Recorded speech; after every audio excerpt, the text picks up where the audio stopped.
নমস্কার প্রিয় দর্শক বন্ধু, আমি জ্যোতিষাচার্য শ্রী দেবদূত আবারও আমি চলে এসেছি আপনাদের সামনে আরেকটি খুবই গুরুত্বপূর্ণ ভিডিও নিয়ে। আপনাদের প্রত্যেককে আপনাদের প্রিয় চ্যানেল সান অ্যাস্ট্রোলজিতে স্বাগত জানাই। আশা করি আপনারা সবাই খুব ভালো আছেন, সুস্থ আছেন এবং খুব আনন্দে আছেন। আমিও খুব ভালো আছি।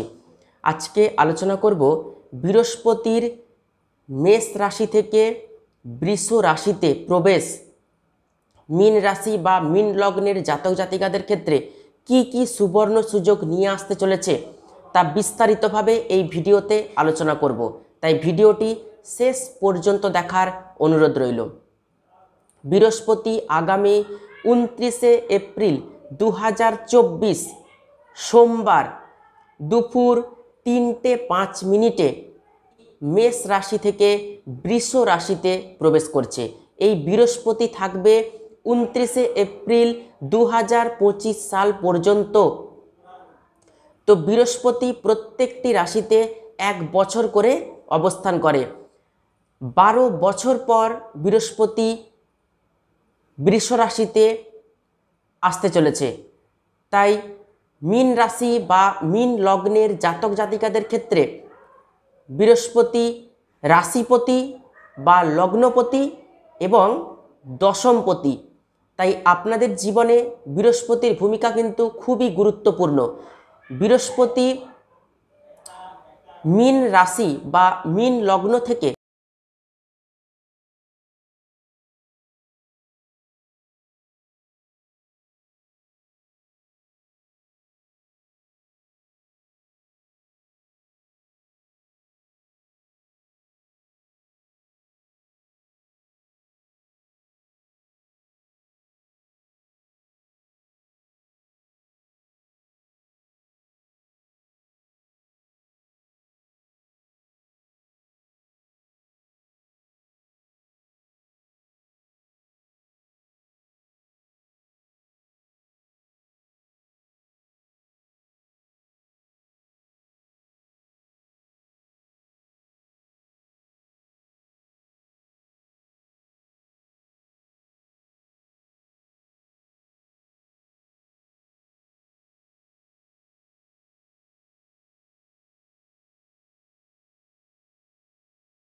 বা কোনো যোগাযোগ তৈরি হচ্ছিল না, সেটা ব্যবসা ক্ষেত্রে হতে পারে বা কারোর সঙ্গে কোনো শুভ যোগাযোগ তৈরি হচ্ছিল না, কোনো চাকরির কোনো ইন্টারভিউ দিচ্ছেন বা কোনো কিছু ধরুন করছেন, কোনো একটা যোগাযোগ তৈরি হচ্ছে না, কমিউনিকেশন যোগাযোগ তৈরি হচ্ছে না বা কোনো গ্যাপিং হয়ে যাচ্ছে, সেই বৃহস্পতির অবস্থানে কিন্তু আপনাদের এই সমস্যাগুলো কিন্তু মিটে যাবে। যাদের ভাই বোনের সঙ্গে একটা সম্পর্কের ডিস্টার্ব চলছিল, একটা বন্ডিংয়ের অভাব ছিল, ভাই বোনের সঙ্গে তিক্ততা, রিলেশন খারাপ, তাদেরও কিন্তু ভাই বোনের সঙ্গে ধীরে ধীরে সম্পর্ক কিন্তু ভালো হয়ে যাবে। 1 বছর বৃহস্পতি অবস্থান করবে এই তৃতীয়ভাবে অর্থাৎ বৃষ রাশিতে। এর সঙ্গে ডিজিটাল যারা কাজকর্ম করেন, অনলাইনের সঙ্গে যারা জড়িত রয়েছেন, তাদেরও কিন্তু বিজনেস এই সময় ভালো যাবে। সোশ্যাল নেটওয়ার্কিং সিস্টেম কিন্তু ভালো হচ্ছে। এর সঙ্গে আপনাদের মানসিক শক্তি, সাহস, উদ্যম, বীরত্ব এগুলি কিন্তু বাড়বে। সমাজে নেম ফেম রেপুটেশনও কিন্তু আপনাদের বাড়তে চলেছে। এটাও বলে রাখি আপনাদেরকে যে অনেকে কিন্তু আপনাদের সাথে কিছু গেম খেলার চেষ্টা করবে, কিছু পলিটিক্স করার চেষ্টা করবে। তারা কিন্তু আপনাদের কাছে এই সময় পলিটিক্স যদি করতে চায় তারা কিন্তু হেরে যাবে। কোনো ফাঁদের পাল্লায় কিন্তু পা দেবেন না। আপনারা কিন্তু এই সময় কারোর দ্বারা প্রতারিত হয়ে যেতে পারেন। যদিও বৃহস্পতির অবস্থান আপনাদেরকে রক্ষা করবে, বৃহস্পতি প্রতারণা আপনাদের সঙ্গে খুব একটা হবে না, তবুও আপনারা সতর্ক থাকবেন। এরপর আসব বৃহস্পতির সপ্তম ভাবে দৃষ্টি। সপ্তম ভাব থেকে আমাদের কি কি দেখি? সপ্তম ভাব থেকে দেখা হয় বিবাহ, পার্টনারশিপ ব্যবসা বা যে কোনো ব্যবসা, সাকসেস কতটা হবে আমাদের জীবনে, প্রতিদ্বন্দ্বী কতটা থাকছে এবং যে কোনো ইচ্ছা পূরণ, কামনা বাসনা আর ডেলি ইনকাম কতটা হবে তাও কিন্তু আমাদের এই সপ্তম ভাব থেকে দেখা হয়। তাই সপ্তম ভাবে শুভ বৃহস্পতির দৃষ্টির কারণে যাদের ব্যবসা বাণিজ্য এতদিন খুব অসুবিধার মধ্যে চলছিল, ব্যবসা বাণিজ্য চলছিল না, তাদের কিন্তু ব্যবসা বাণিজ্য ভালো হবে। পার্টনারশিপ ব্যবসাও কিন্তু ভালো হতে চলেছে। যাদের বিবাহিত জীবনে প্রচণ্ড অশান্তি চলছিল, বিবাহিত জীবনে একটা রিলেশন ক্র্যাক করছিল, সেই বিবাহিত জীবনেও কিন্তু অশান্তি মিটে যাবে। আপনাদের প্রতিপক্ষ, আপনাদের প্রতিদ্বন্দ্বী আপনাদের সঙ্গে কিন্তু টিকতে পারবে না। আপনারা চোখে চোখ রেখে ব্যবসা করবেন, চোখে চোখ রেখে কথা বলবেন। এরপর আসবো আপনাদের যাদের কোনো ইচ্ছে পূরণ হচ্ছিল না এতদিন ধরে, কোনো কামনা, কোনো বাসনা ছিল, কিছুতেই পূরণ হচ্ছিল না, এবার কিন্তু আপনাদের বৃহস্পতির কৃপায় ইচ্ছে পূরণ হবে। এরপর আসবো সাকসেসের জায়গাটা, আপনাদের সাকসেসও কিন্তু আসবে, সফলতা আপনারা অর্জন করতে পারবেন, ডেলি ইনকাম কিন্তু আপনাদের একটা ভালো হবে। যাদের প্রেম করে বিয়ে করার খুবই ইচ্ছে কিন্তু বিয়ে ম্যাচিওর হচ্ছিল না, তাদেরও কিন্তু বিয়ে ম্যাচিওর হয়ে যাবে।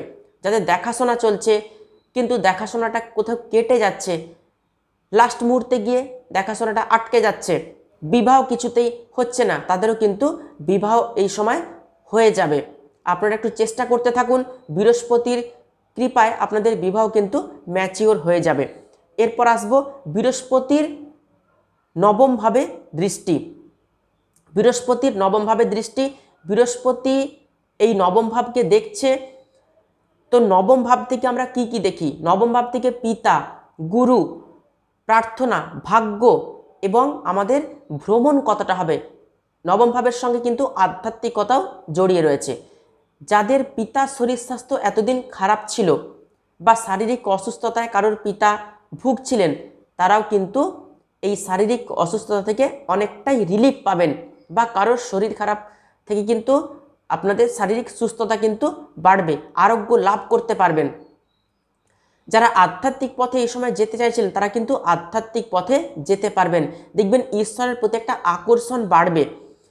দেখবেন আপনাদের বিদেশে শিক্ষা বা দূর দেশে শিক্ষা এই সুযোগ কিন্তু আসবে।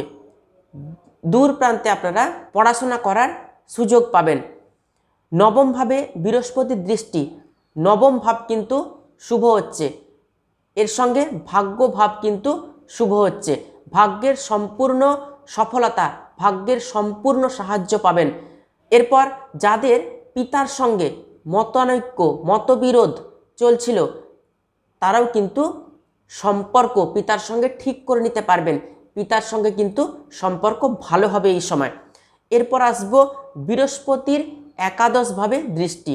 একাদশ ভাব কুম্ভ রাশির ঘর, বর্তমানে কুম্ভ রাশির ঘরে শনি অবস্থান করছে এবং বৃহস্পতির দৃষ্টি থাকবে একাদশ ভাবে। একাদশ ভাব থেকে আমরা কি কি দেখি?